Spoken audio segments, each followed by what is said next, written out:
All right, so for tonight or in the morning, afternoon, whenever you guys are watching this, we're going to be going over chapter 17, 18, and 19, start talking about trauma. So I'll pull this up on the screen here and we'll just get going. So, chapter 17, this is our overview of the trauma and trauma systems. So, our topics for this one are the history of trauma care and your assessment and care, identifying and categorizing these trauma patients. So trauma, this is actually considered the force that has caused injury to the patient, and then trauma care is kind of our role in what we're seeing, how we're treating these patients.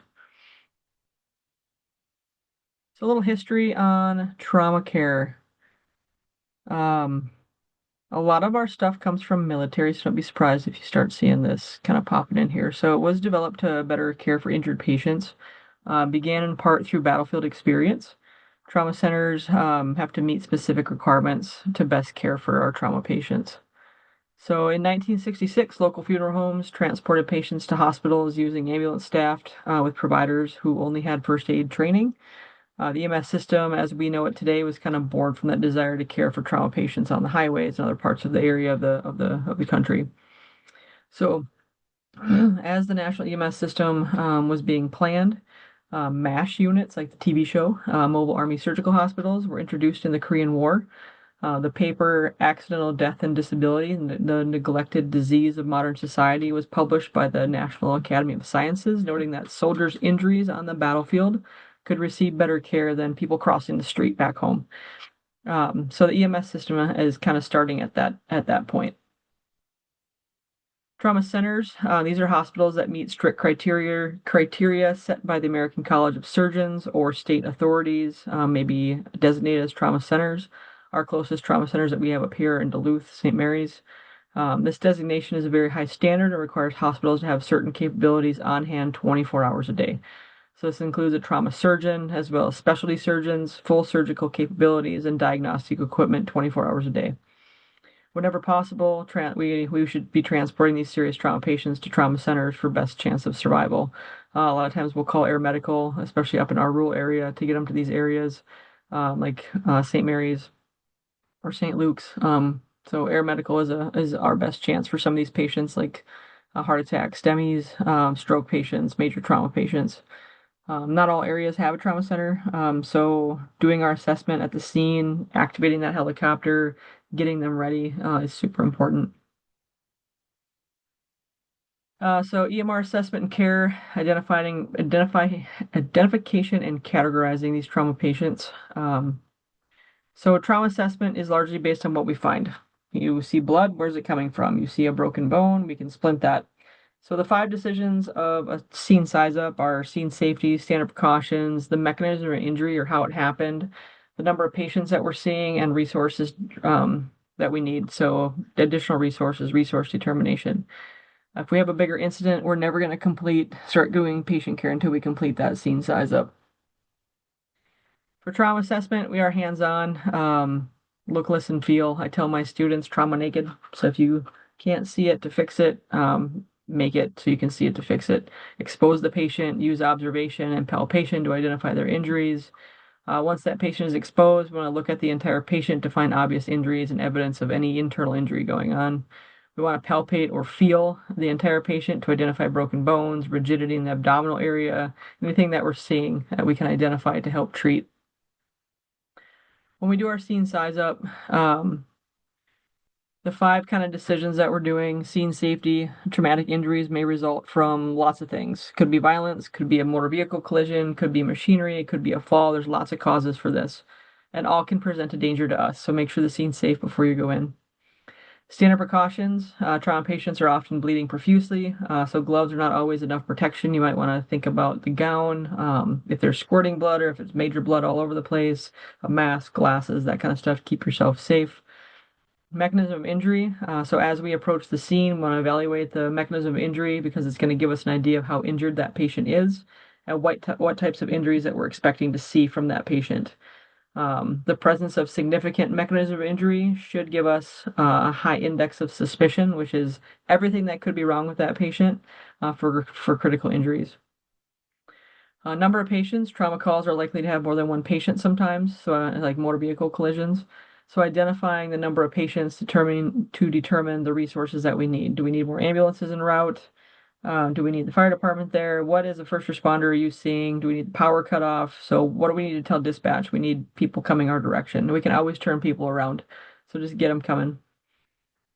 So resource determination is a big one. So just thinking about all the ways that the patient could be injured.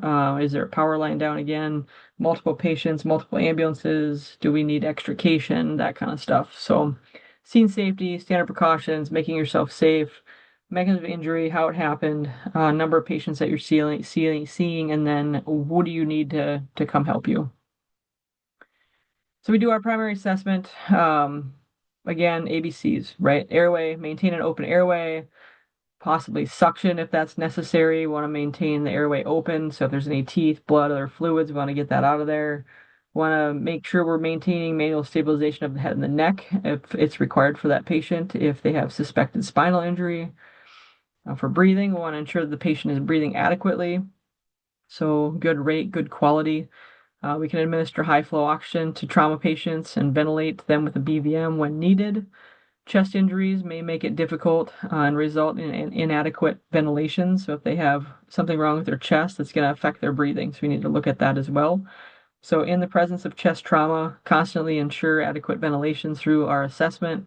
When we're doing our reassessment, we're making sure that they are also doing good. If open wounds to the chest are present, remember to seal those. We'll talk a little bit about that when we get to chest injuries.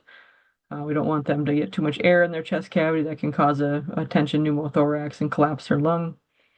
For circulation, the assessment for bleeding is vitally important in trauma patients.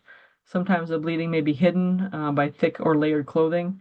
So if the patient's lying in a bed or on carpet, a large amount of blood could have soaked into that mattress or into the floor on the carpet, giving that illusion that the bleeding is not super significant. But it's just observe the patient, look for signs and symptoms of shock. So they start getting a little anxious. We'll talk about that as well today and treat them accordingly. And I'll talk about what to do for shock. ABCs is a mnemonic for remembering what must be done, but it's not always in the exact order. Life threats have to be cared for first. So if they are squirting blood out of their arm, we should probably put a tourniquet on so the bleeding stops. That type of thing. So we want to treat those life threats first and then move on to ABCs. So when we do our trauma assessment, as you guys have seen in the skill sheet, our secondary assessment is our head-to-toe exam, looking for those dots mnemonic, right? The deformities, open wounds, tenderness, swelling. It's all done to identify injuries in our patients. So remembering to complete a primary assessment first and addressing those life threats prior to then completing our head-to-toe exam. You get to perform this assessment if the patient is in serious condition, requires all of your resources to manage life-threatening injuries related to airway, breathing, and circulation. We might not get to the head to toe if we're just bagging somebody or we're doing compressions on somebody. But patients who have minor isolated injuries, we can do our assessment for ABCs and then just that area that's injured, like maybe they fell and broke their leg, we can just do an assessment for that. If it's somebody that's not sure what has happened, the head-to-toe exam involves that visualization inspection of literally the head all the way down to toes. So if they're not sure what happened or we're not sure what happened to them, we should be doing a head-to-toe to look for additional injuries. So we start at the head, and we move to the neck, and we look at the chest area, the four quadrants of the abdominal area, look at their back, make sure their pelvis is stable, and then we go through each of the four extremities, the two legs and the two arms, just to make sure we're not seeing any of those dots. We talk about the Glasgow Coma Scale when it comes to trauma. And I gave you guys a handout for this in the email.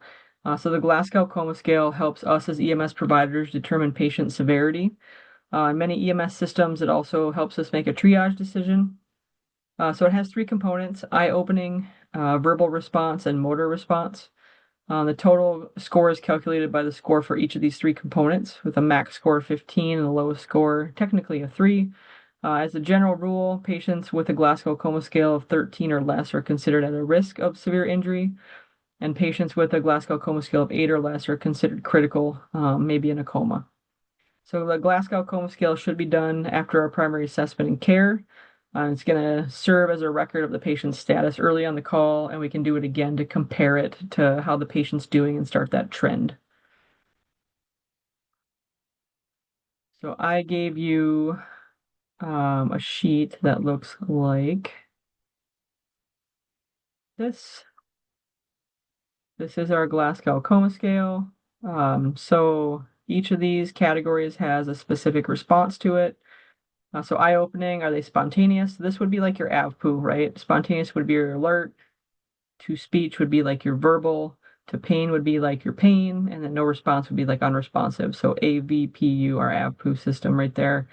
But eye-opening, if they're awake and alert, they get a 4. If they're orientated to person, place, time, event, they know what's going on, they'd get a 5. If they're listening to what you're saying, they would get a 6. So that would give them a 15. And then we kind of rank our patients. And then over here is kind of a list of the similar things that are over here, but some other information as well that goes along with those. So moderate, so this is used for like brain injuries. So severe would be a 3 to 8. Can't go really below a 3. Moderate would be a 9 to 12, and a mild head injury would be 13 to 15. So you're looking at like they're maybe awake, but they're confused and they localize their pain. All right, that would be a 3, a 4, so 7, and then a 5. So that's a 13. So, or that's a 14 or 12. I'm really bad with math. Jim knows that. So we're kind of looking at this as like a brain injury level for the Glasgow Coma Scale, especially if they've hit in their head at all. So that's the sheet that helps you out with that. So just reviewing, these are all kind of quick chapters tonight. Trauma centers, these are facilities capable of advanced care on a 24-hour basis as governed by the American College of Surgeons. The index of suspicion, this is a general idea of how serious a person's injuries may be based upon their mechanism of injury. You walk up to a car accident and it was a very violent car accident. Now you're thinking all kinds of things, right, that could be wrong with your patient versus they got hit going 5 miles an hour in a car in a parking lot. Your index of suspicion is going to be a little bit lower. Glasgow Coma Scale, again, assessment tool used to determine a person's level of consciousness based upon certain factors, meaning those 3 categories. All right, so hospitals that maintain a high standard set forth by the American College of Surgeons, including having a certain service available 24 hours a day, these are, yes, our trauma centers.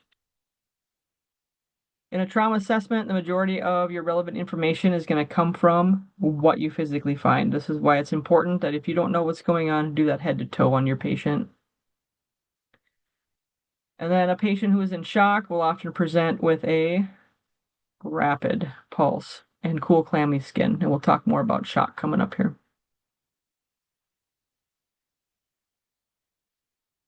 Okay, let's move on to chapter 18. Trying to make these a little bit bigger so you guys can see these. So chapter 18 is bleeding and shock. So let's talk a little bit about this.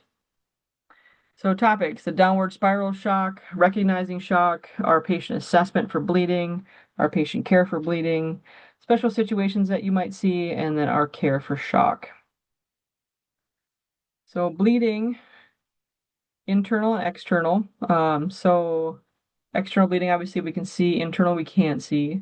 So uncontrolled bleeding, both internal and external, rapidly lead to shock and patient death. So it continues to be the leading cause of death in trauma patients. External bleeding may be obvious, but often major bleeding occurs internally with little to no visible evidence on the outside of the body, and that can result in showing our signs of shock. So doing a good thorough patient assessment is the key to recognizing and stopping that progression of shock. Learning to identify the life-threatening conditions and act quickly to interrupt the downward spiral that these patients could go in. So the downward spiral of shock. So the cardiovascular system is designed to keep blood moving to and from the cells, and we know why that's important, right? Because oxygen nutrients are getting around to you. When the system works efficiently, perfusion is achieved. So blood is going around and around, things are getting where they need to go. It's called perfusion. We're perfusing. Shock occurs when the cells become hypoperfused, or they lack that perfusion. Something's stopping that blood from going the direction it needs to go. So this is called shock. Hyperperfusion, hyperperfused, it's called shock. And it's caused typically by four main issues. There could be a pump problem, a volume loss problem, an obstruction of blood problem, and the inability to control the size of our blood vessels. So the circulatory system is the transportation system for oxygen to reach the cells. The heart contracts and forces blood through the blood vessels that makes the circulatory system. When the system isn't working correctly, the heart pumps oxygenated blood, which is usually bright red in color, it's like arterial bleeding, through the arteries and eventually to smaller capillaries and supplies that oxygen and nutrients to them by the cells. Once the cells receive what they need, the deoxygenated blood, which is dark red in color, usually called the veins, returns to the heart through your veins. Arteries carrying blood away from the heart, and veins carry blood toward the heart. This delivery of oxygen to the cells is called perfusion. Adequate perfusion is essential for us to be alive and surviving. When the perfusion is not adequate, cells don't receive the oxygen that they need, and the body enters a state of decreased perfusion known as hypoperfusion. As this condition progresses, the body enters a state of what's called shock. This can lead to death at that cellular level because it's not getting the oxygen it needs. It can lead to organ failure and eventually patient death. So the definition of shock is inadequate tissue perfusion or hypoperfusion. So the four main causes of shock are cardiogenic shock. So this is failure of the heart. So the heart may not contract forcefully enough to pump blood to the cells. They're not going to receive the oxygen that they need. Hypovolemic shock, this is blood loss. So if a patient is severely bleeding, they're losing blood volume. Too much blood volume is lost, oxygen can't be delivered to the cells. Distributive shock, this is our inability to control that vessel size. So with this one, sometimes the patient may lose that ability to control that vessel size. The body uses that ability to dilate and constrict blood vessels to assist in maintaining adequate blood pressure within our circulatory system. So if the body loses the ability to control the size of the vessels, they dilate and their blood pressure is going to tank. All their stuff's going to, their respiratory rate and heart rate are going to go up. And that's known as distributive shock. Obstructive shock, this is blood that may not be adequately returning to the heart. If the pressure within the chest cavity is abnormally high, the body has a difficult time overcoming this and returning blood to the heart. So the heart doesn't have enough blood then with oxygen to pump out to the body. So those are kind of our four main causes of our downward spiral of shock. So recognizing shock. Shock is a series of events that occur over time. The body compensates for hypoperfusion, shock, with an increased heart rate and constricted blood vessels. However, the body can compensate for only so long before it starts to decompensate.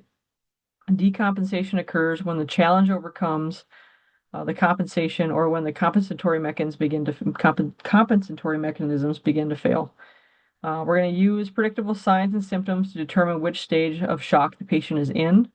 Altered mental status can be an early sign of shock if they start getting a little confused as to where they are. Blood pressure is usually a late sign of shock and typically points to them decompensating, which is not a good thing. So recognizing shock in patients, these trauma patients, when the circulatory system fails, the body has predictable responses called compensation mechanisms. These mechanisms attempt to compensate for the decrease in perfusion by increasing our heart rate, constricting the vessels in the skin, which gives us our pale, cool, diaphoretic skin, increases our heart rate and our respiratory rate, and gives us a little bit of an altered mental status. So the heart rate increases as an attempt to deliver more oxygen to the cells by pumping more blood. The respiratory rate increases to get more oxygen into the body and delivered to the cells. Despite these compensation mechanisms, the body still is underoxygenated. The brain is very sensitive to decreased oxygen levels, leading to the altered mental status, beginning with restlessness or being anxious, and then further decreases to confusion. They can be combative and go unresponsive altogether. So we want to be alert and recognize alterations in mental status, even if there's subtle changes. That's an early sign of shock. They start getting anxious, their heart rate starts to go up, they start to get a little pale, Their heart rate and their respiratory rate start to go up. They're breathing a little bit faster. Those are all early signs of shock. So this one, you have a 20-year-old male complains of flank pain, which is your side pain. They were struck in the lower back with a baseball bat. They're anxious, pale skin, pulse of 130, respiratory rate of 28, and a blood pressure of 112 over 82. So this is early signs of shock, right? Pulse is a little high, respiratory rate's pretty high, but the blood pressure is good, and it will be. So the patient's blood pressure is relatively normal, but there's no way to predict how long that patient is going to compensate for this. So we need to maybe start putting this kid on oxygen, right? Decompensated shock, the compensatory mechanisms of the body can only compensate so much and for so long. If the patient is not treated, their condition is just going to get worse. So decompensation occurs when the compensation mechanisms can no longer make up for the decrease in oxygenation to the cells. The cells aren't getting enough oxygen, so they're being deprived of that at the cellular level. Signs that a patient is decompensating are profound mental status, altered mental status, so they might be combative or maybe unresponsive. Hypotension is a late sign, so a low blood pressure is a very late sign. We want to recognize these early signs and start treatment immediately. Children tend to maintain normal blood pressures despite significant blood loss. They kind of like maintain, and they just kind of dip off. So recognizing signs and symptoms of shock with these patients and treating them appropriately and quickly is good. As shock progresses, the decreased perfusion causes cells, organs, and organ systems to start to die. Decompensated shock is going to lead to death unless the patient receives definitive care at the hospital. So this next one will be an example of somebody that's in decompensated shock.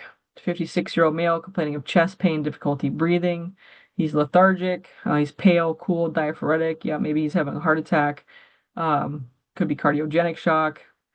Pulse of 110, so it's a little high. Respiratory rate of 28, a little high, but his blood pressure 88 over 52. So this is the sign of decompensated shock right here, is his blood pressure dropping. So I put some graphs in here since they're a little bit easier to kind of understand.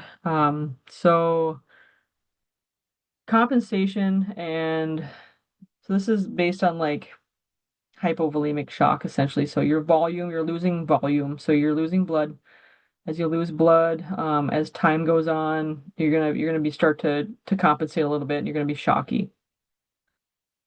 So as you're losing your blood, the early signs of shock, compensated shock, is your pulse rate is going to increase, your breathing is going to increase, your respiratory rate, your blood pressure is going to be pretty even keel, and you're going to have an altered mental status, but you're going to be at that anxious, kind of maybe a little bit confused state. So as we kind of let this go, everything's going to start to drop a little bit. So with compensation, you're going to have a weak peripheral pulse, but strong central pulses. So if you're feeling their pulse in their wrist, their radial pulse, or their foot, you can feel it, but they're a little bit weak. If you feel their carotid pulse, it's going to feel a lot stronger, or their femoral pulse, those central pulses. Decompensated shock, you might not get a peripheral pulse. It might be really weak, or it might be absent altogether. And you're also going to have weak central pulses, like the carotid. So decompensated shock, it's just the cells aren't getting the oxygen that they need. So it's inadequate tissue perfusion. The body's not able to compensate for that anymore. So that's when you're going to start seeing the pulse when it goes up, it's going to start to tank. Breathing rate's going to keep going up, and then that's going to start to tank. Blood pressure, as soon as they hit decompensation, that's going to start to tank. And they might be alert, but now they're going to be going to voice pain and potentially unresponsive on the AVPU scale. You might have weak or absent peripheral pulses and weak central pulses with this stuff.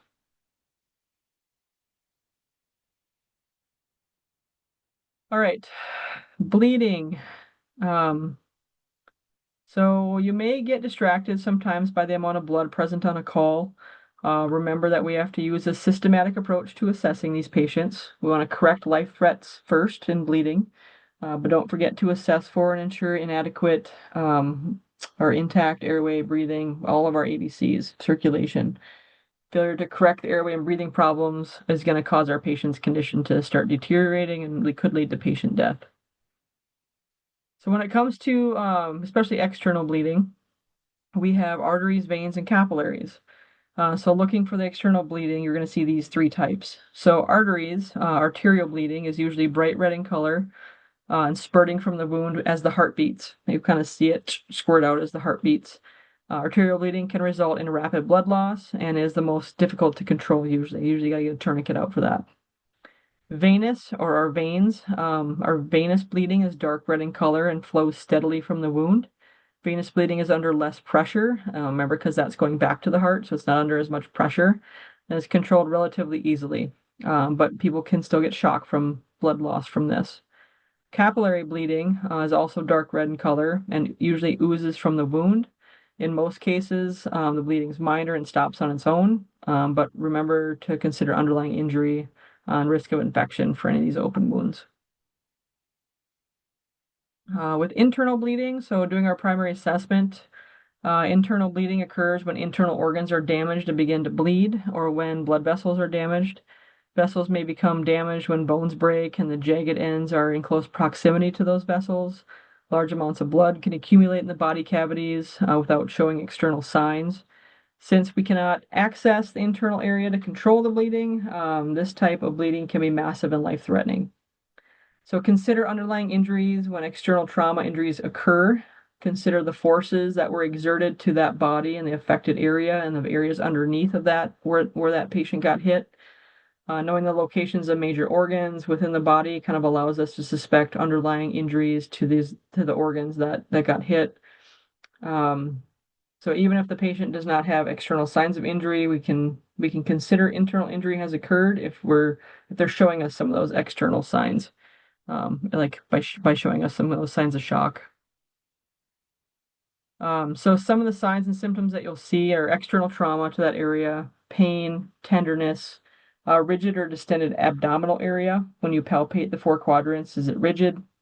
Nausea, vomiting, especially if it's like bright red or blood that resembles dark coffee grounds called terry, dark terry stools. So I always ask people if they're vomiting, okay, is there blood in it, or can you see it? When they pooped last, did it have any blood in it? And it couldn't be bright red in color. It could look like coffee grounds. They call it dark terry. And then signs of shock, again, like the increased pulse rate, increased respiratory rate, starting to get a little agitated or a little anxious, that type of thing. Maybe turning a little pale. Emergency care for bleeding. So use your PPE, personal protective equipment, to avoid those bloodborne pathogens. Exsanguinating hemorrhages take priority over elements of the primary assessment. So if somebody is bleeding out, we want to make sure we stop that bleeding first, then we move on to the ABCs.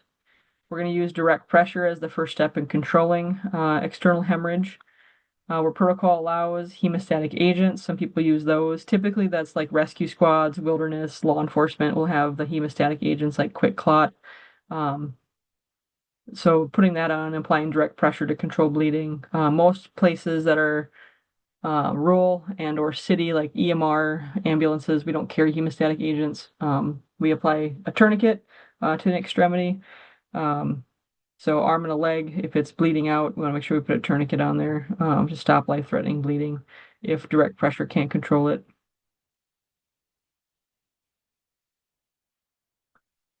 So PPE, open and maintain their airway and breathing, circulation, apply high-flow oxygen because that's going to help with shock. Because what are they not getting? They're not getting oxygen to the cells, right? Hypoperfusion. So we want to make sure we're getting that oxygen to the cells where it needs to go.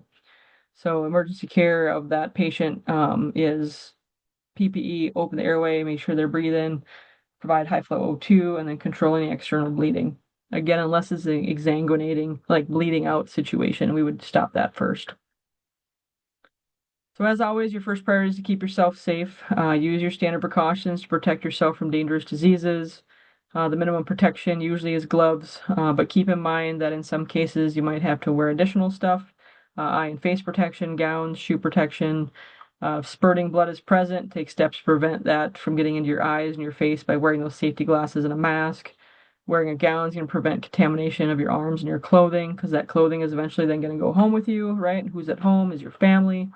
If a significant amount of blood is on the ground surrounding the patient, shoe protection prevents tracking of that blood all over the place. If you have shoe protection. Ensure the patient has an open airway and is breathing appropriately to help compensate for the circulatory challenges, meaning the oxygen needs to get where it needs to go.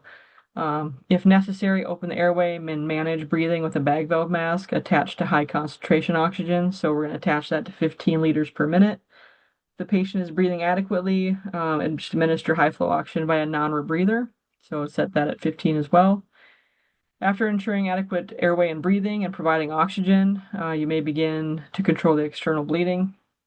Remember that massive bleeding takes a higher priority over airway and breathing. So if they are bleeding out, stop it. If they're not, the bleeding is mostly controlled or just leaky, get them on oxygen, then we can stop the bleeding with direct pressure. So controlling it, our first thing that we do is direct pressure, applying direct pressure to the wound. If a dressing is available, place it directly on the wound before applying pressure. If a dressing is not available, use your gloved hand, cover as much of the wound as possible, and use firm, steady, constant pressure. Apply pressure for at least 5 minutes to control bleeding, may require longer. If the dressing becomes soaked with blood, apply additional dressings on top of the existing one. We don't want to remove the existing one because it's going to remove our clot and the bleeding is going to start again. So just keep adding on top. And if you can't get the bleeding to stop on an extremity and it's really, really bleeding, think about a tourniquet. It's understated. If local protocol allows, like I said, this is typically military, law enforcement, like wilderness people that carry this stuff, the hemostatic agents. This is a substance that contains drying properties to help slow bleeding and aid in clotting. Some agents are powder-like substances poured directly into the wound. A lot of those have been gone now. Other ones that are coming up are the prepackaged dressings that have the quick clot in them. The prepackaged dressing agents are known to contain the hemostatic agent. So if you do use something like this, they also like you to package it. Like if you're wrapping that patient, maybe throw some of the packaging in there so they know that there's hemostatic agent in there so they can clean it out. Tourniquets. So if direct pressure fails to control life-threatening bleeding in an extremity, we can use a tourniquet. Most protocols allow this. So only use a tourniquet when bleeding cannot be controlled by other means and the bleeding is considered life-threatening. So applying a tourniquet, we want to apply the tourniquet between the wound and the heart. Place it as close to the wound as possible without touching it, usually like an inch or two. This tourniquet here in this picture is a kind of an older model. Right now we're using what's called the CAT tourniquet, the combat application tourniquet. We want to make sure it's flat, about an inch wide. We want to wrap the material around the extremity. So if we're going to use, if we don't have a tourniquet, like a manufactured tourniquet, we want to use something that's like an inch wide. Wrap the material around the extremity. We can use a stick or something else as a windlass, it's called. And we're going to turn that till the bleeding stops and then tighten it into place. But essentially with tourniquets, manufactured ones, you're going to put them on an inch or two above the wound, never over a joint, so don't use the elbow or the knee. You're going to put it on as tight as you can to start with, and then you're going to turn the windlass and click it into place once the bleeding is stopped and you don't have a pulse to that extremity. And then you're going to write the time down on it and then bandage up the wound area. Blood pressure cuff also works as a tourniquet if you pump those up. All right, special considerations. Nosebleeds. So nosebleeds are a common cause of bleeding and are not usually life-threatening. However, if bleeding is profuse and cannot be controlled, it can lead to shock in our patients. Patients who take blood-thinning medications are prone to serious bleeding. It can be an issue for them. Patients who have nosebleeds with an ultramental status are at risk of airway compromise and aspiration, so they can aspirate that back into their lungs, which is a bad situation. So we want to be prepared to suction the airway to protect their airway from that aspiration. So as blood drains into the back of the throat during a nosebleed, the patient may swallow it, so we don't have people lean back anymore. Blood irritates the stomach, and if enough is swallowed, it can lead to vomiting. So we want to encourage the patient to spit out the blood and instead of swallowing it. So for this one, for treating it, we want to make sure that the patient is sitting upright and slightly leaning forward. They're going to decrease the likelihood of blood draining into the throat, threatening the airway. Encourage the patient to spit out the blood. Don't stand in front of them, obviously. Pinch the nostril together with firm, steady pressure. We can apply an ice or a cold pack to the nose to constrict those vessels. That's going to hopefully help stop bleeding. Once the bleeding is controlled, we're going to advise the patient not to blow their nose. That can dislodge the clot and cause the bleeding to resume. If bleeding cannot be stopped, prepare the patient for transport to the hospital, where more aggressive treatment is going to be provided. They're probably going to go in there and cauterize that vessel off. So lean forward, slightly forward, upright, pinch their nose, apply a cold pack. Internal bleeding, for care for this, just transport patient with serious internal injuries as soon as we can. Often trauma patients require surgical interventions to stop the bleeding. We can apply oxygen. We want to focus on facilitating rapid transport of that patient to an appropriate facility. Applying oxygen, taking steps to stop any additional external bleeding is going to help their outcome as well. So there's not much we can do for internal bleeding. We can set them up for the shock and then get them transported as quickly as we can to definitive care. So emergency care for shock, I sent that out to you guys as well. I'll bring that up in a second. So regardless of the cause of shock, the treatment is the same with the exception of controlling external bleeding. So 4 categories: hypovolemic, cardiogenic, distributive, and obstructive are the 4 kind of categories that we have of shock. I want to make sure the patient has an open or patent airway and is breathing adequately. We want to controlling external bleeding with direct pressure, elevation, and tourniquet when necessary. Provide high flow oxygen and place the patient in a supine position and preserve their body heat, so cover them up and keep them warm. That's kind of the treatment we have for shock. All right, personal protective equipment, including face and eye protection, would be most appropriate in which of the following patients? So a 6-year-old with venous bleeding from the ankle. Meh. 26-year-old with abdominal pain and potential internal bleeding. Meh. 18-year-old assault victim with severe bleeding to the airway. That one, right? Because where's the blood going to go? Hopefully it's spitting it out, not towards you. A 13-year-old boy has been struck by a car. You find him unconscious, unresponsive, with slow gurgling respirations and a serious arm wound bleeding steadily. After ensuring a safe scene, your priority would be to, we always want to suction the airway. So ABCs. 46-year-old male has accidentally cut his wrist. He tells you he is fine, but he's having trouble controlling the bleeding. Your immediate treatment priority for him is to, we always try to apply direct pressure first. And if we can't get that bleeding to stop, we go tourniquet. All right. The other sheet that I handed out to you all was this bleeding control shock management. So you can see this is the National Registry test out sheet. But PPE, you're going to apply direct pressure to the wound. Bleeding continues. You're going to apply a tourniquet. And this is our treatment for shock right here. Properly position the patient, so supine on their back, high flow oxygen, so 15 liters, non-rebreather, and initiate steps to prevent heat loss, covering up with a blanket, and then indications for immediate transport. So getting them going as fast as we can or packaged up. So that's our treatment for shock. Okay, one more chapter to go. We have chapter 19. Hopefully I'm not going through this too fast on you guys.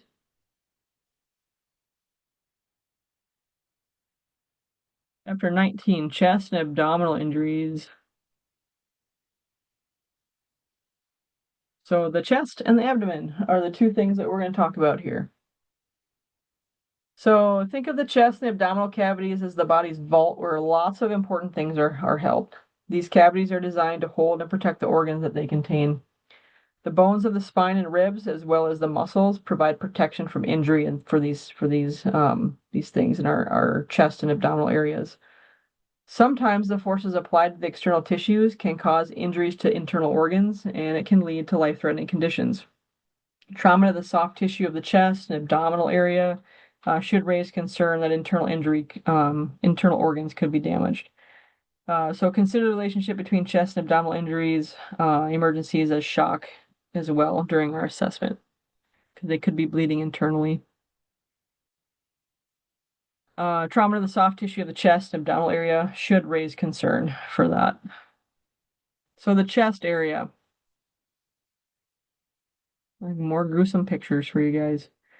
We use our chest to draw air into and out of our lungs, as injury to the soft tissue or bones in the area can seriously threaten our ability to breathe.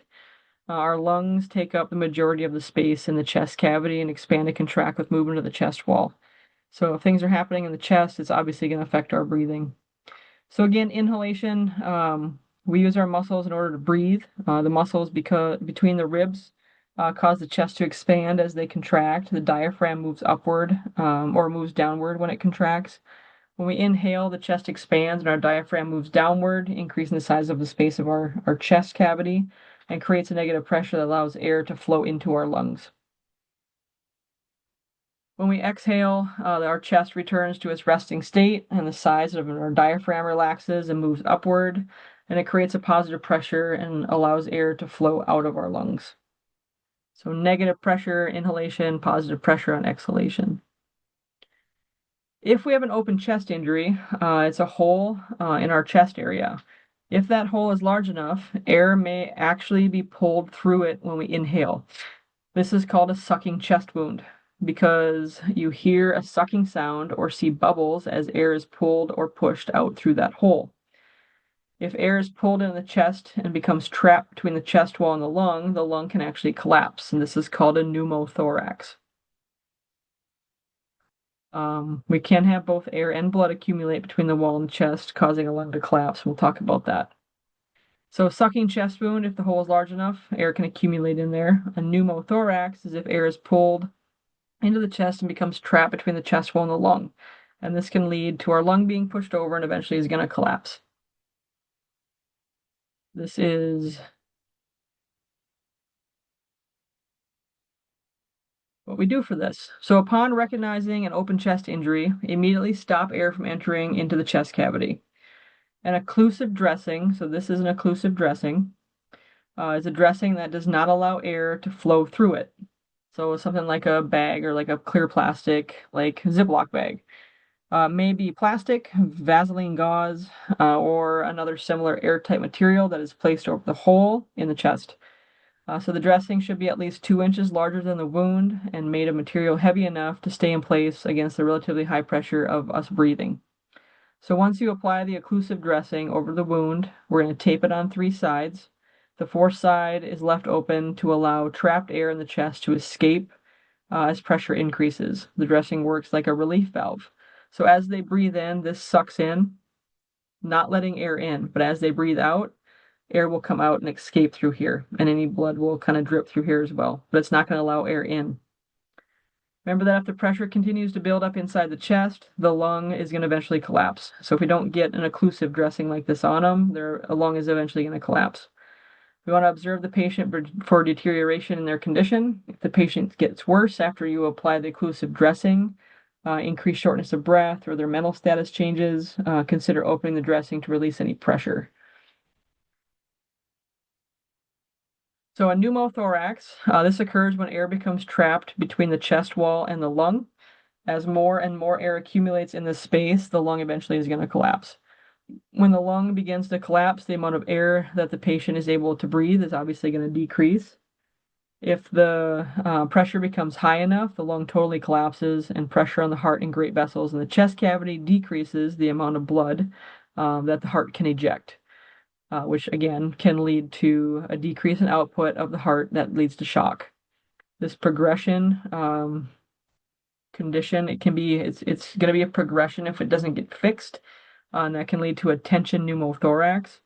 Sometimes a pneumothorax can occur without trauma.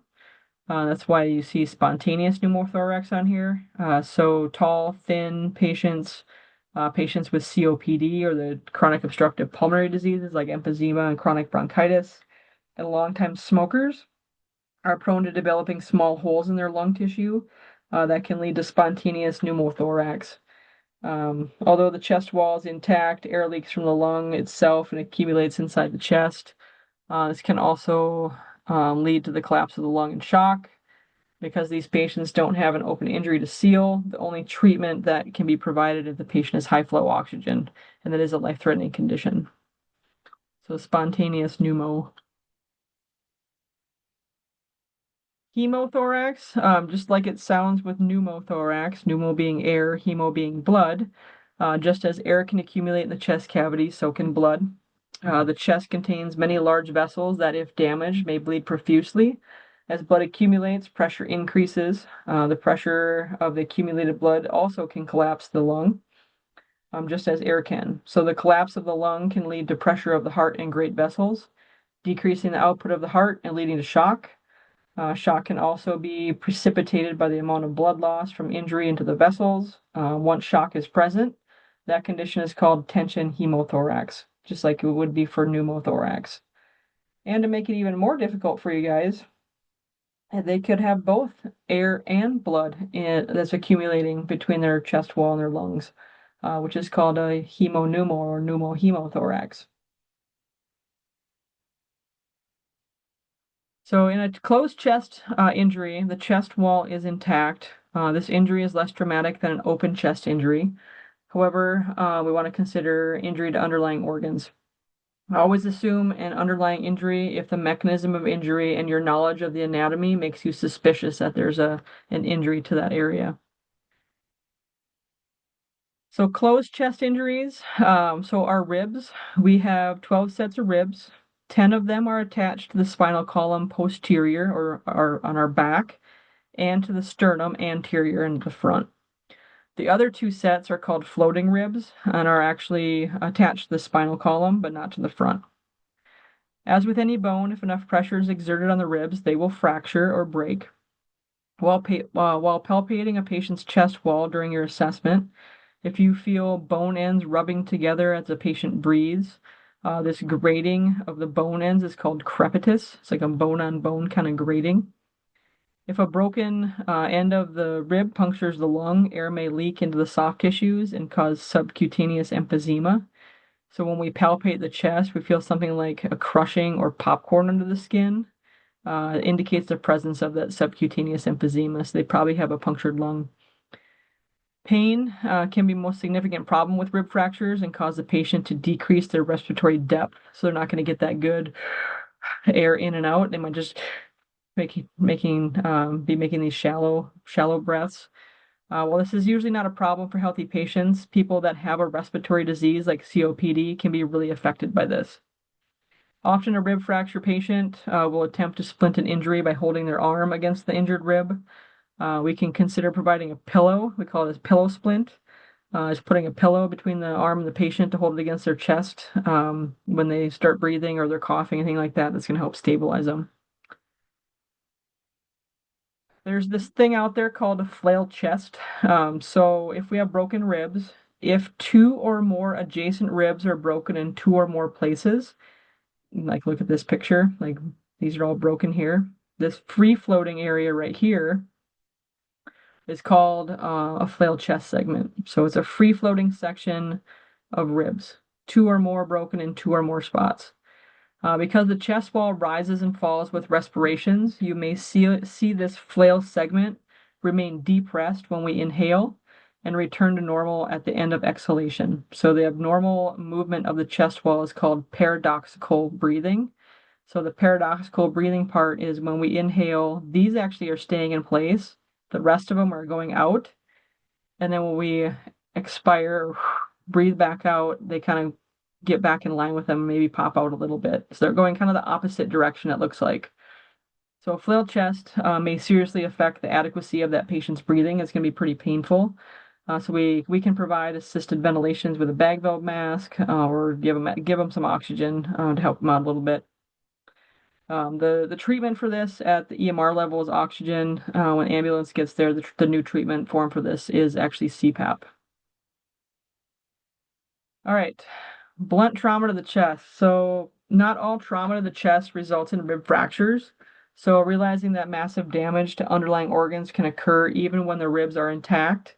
A massive amount of blunt trauma over a large area of the chest may result in what's called traumatic asphyxia. So this massive force, it forces blood out of the heart and other blood vessels in the chest and pushes it in the opposite direction. So this one is going to include like distended neck veins. You might have blue skin, particularly the head and the neck area, and then bulging eyes. This is traumatic asphyxia. Like if somebody gets hit really hard in the center of the chest, or they get crushed up against something like that. The assessment of breathing is especially important in a chest injury patient. So evaluating both respiratory rate and the respiratory effort of that patient and correcting problems when we identify them. They have a broken rib. Okay, I'm going to give them a pillow to splint it. That's going to help their breathing. Always consider how the injury is affecting the patient's ability to breathe. So signs that should concern us are shortness of breath, if it's painful when they're breathing, cyanosis, like that bluish purplish color, or other signs of hypoxia or lack of oxygen, coughing up blood because now we have internal stuff going on, and then those signs of shock, increased heart rate, increased respiratory rate, getting anxious, starting to get a little pale, maybe they're sweating a little bit, that type of stuff. Remember that we have to assess all four sides of the patient. They have a front, the back, and both sides. They are all part of our thoracic or chest cavity area. So if they have a puncture wound in their side or their back, it's going to affect them just the same as it would if they have it in front. So look for the abnormalities like paradoxical breathing, contusions. Look for your dots, touching or palpating the abnormalities. Seeing if you're feeling any of that like crepitus, like that bone-on-bone grating. So when assessing our patients, we want to be aware of some of the concerning signs and symptoms. So looking for pain and tenderness, poor chest expansion, penetrating trauma to any of those areas, reduced or absent lung sounds, distended neck veins, or if they have a deformity in their chest wall, either on their front, back, or sides. Chest injuries may progress rapidly or slowly and may not have any visible signs of external injury. So constant reassessment and recognition is critical. So we're going to deem these patients usually unstable and keep an eye on them. So recognizing potential for underlying injuries, recognizing airway and breathing problems, correcting those, positioning the patient in a position of comfort unless we suspect spinal injury.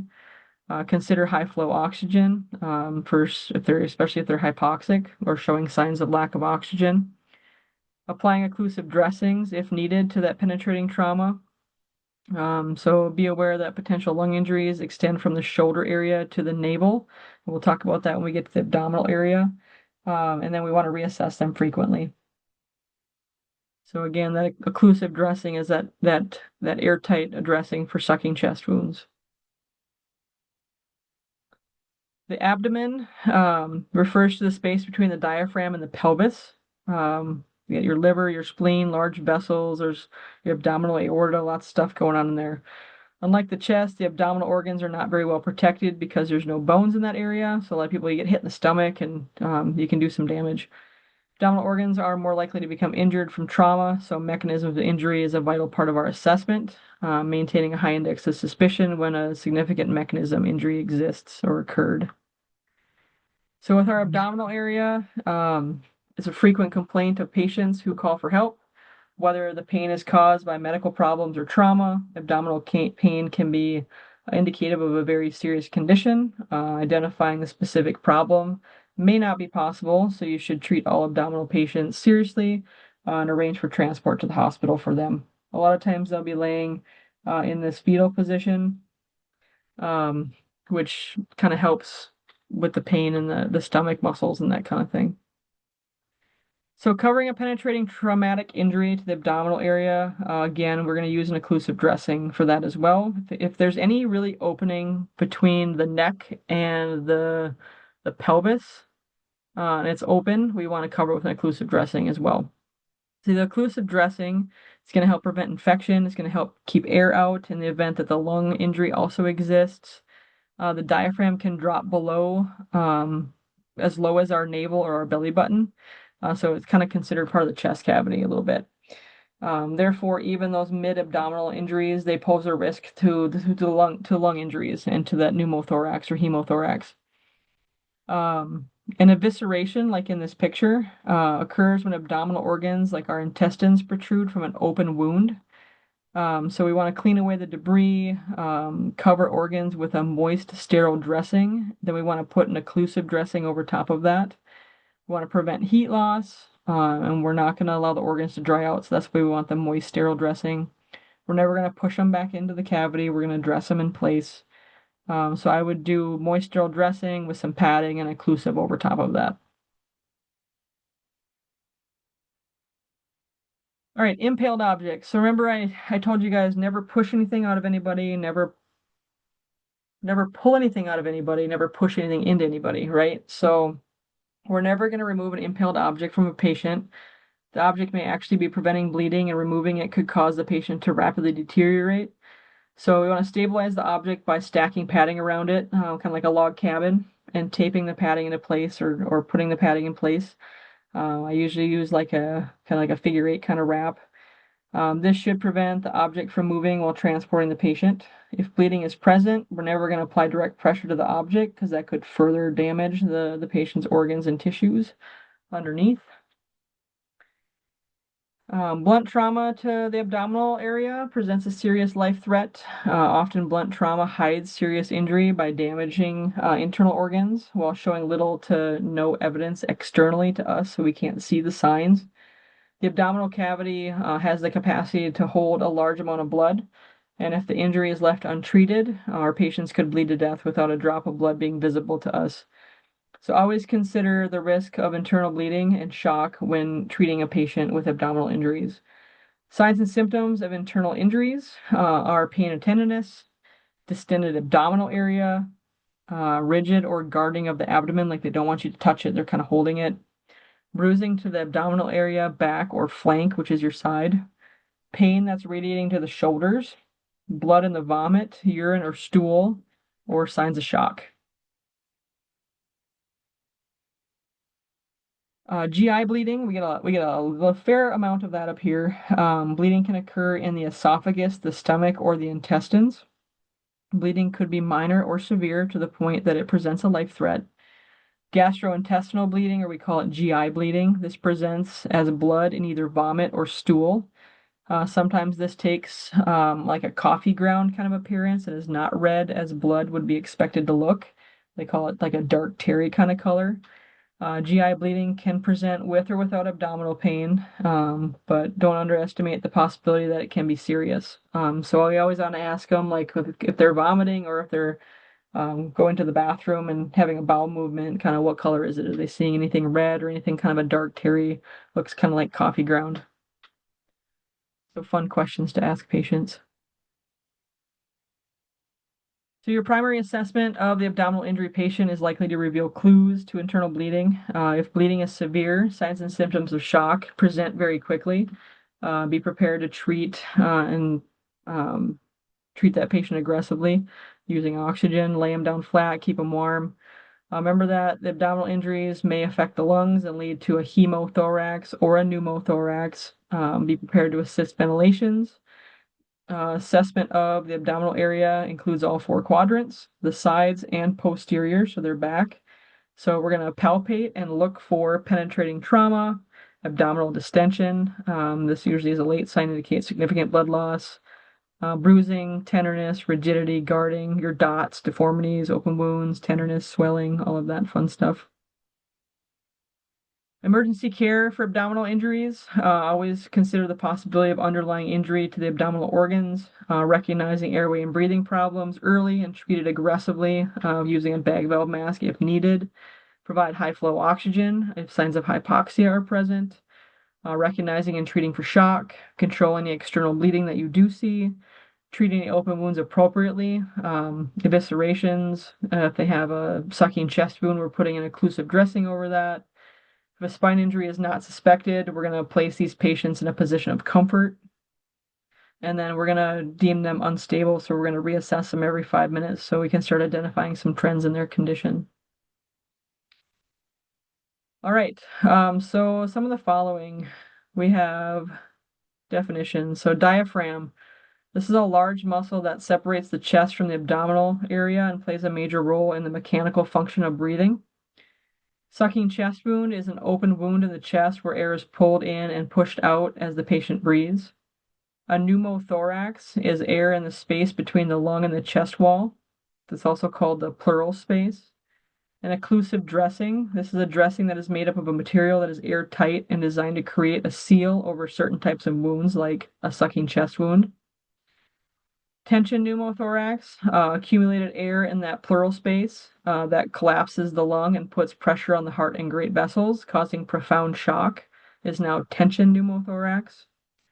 Spontaneous pneumothorax is a pneumothorax that occurs without trauma, typically caused by a hole in the lung that occurs due to weakened tissue, typically caused by COPD or other congenital lung diseases.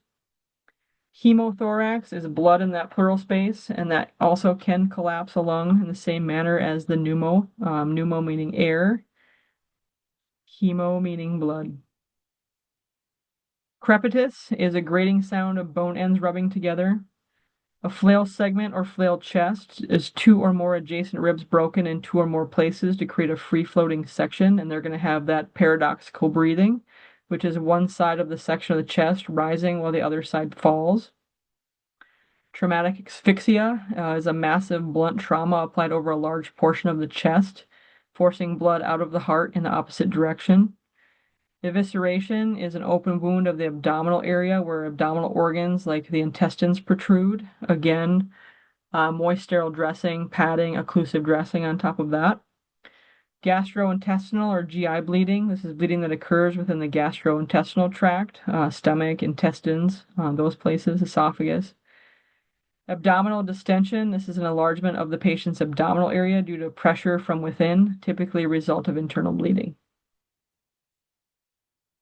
All right, the large muscle that helps move air in and out. Hamstring, now diaphragm. A chest injury that bubbles with the patient's breathing is best described as sucking chest wound. Again, occlusive dressing. The position of comfort most likely to alleviate abdominal pain is called actually knee flexed. It's going to be like that fetal position. Okay, get rid of that guy. All right, so that is this one. So you guys got an email from me. So the next ones that we're doing, what was tonight? 17, 18, 19, so 20, 21, 22, something like that. You should have gotten that email this morning, Monday morning, 8 o'clock. So I will see you guys again Sunday. We'll get back on schedule with those. Yeah, so we'll see you on Sunday. If you have any questions, make sure you shoot me an email.